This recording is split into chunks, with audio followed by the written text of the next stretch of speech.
আমি পিয়ালি চলে আসলাম আরও একটা মিনি ব্লগ নিয়ে। হ্যাঁ, সেদিন রাত্রে আমি, নোনো, কাকিমা, মানে কাকি শাশুড়ি, শাশুড়ি আর হচ্ছে আমাদের পাড়ার দুটো বোন, সবাই মিলে আমরা চললাম রাসলীলা দেখতে।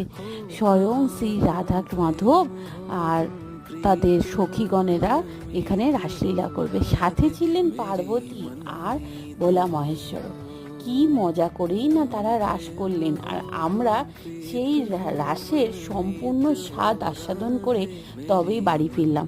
আর হ্যাঁ, রাস দেখতে দেখতে শুনেছি উঠে নাকি চলে আসতে নেই, তাহলে নাকি তোমাদের নিজেদেরও প্রেম যুগল নাকি বাঁধা পড়ে না। হ্যাঁ গো, এই কথাটা আমি খুব মানি, তাই আমি কখনোই রাস দেখতে দেখতে অর্ধেক দেখে ফিরে চলে আসি না, যতই খারাপ লাগুক আর যতই বোর লাগুক।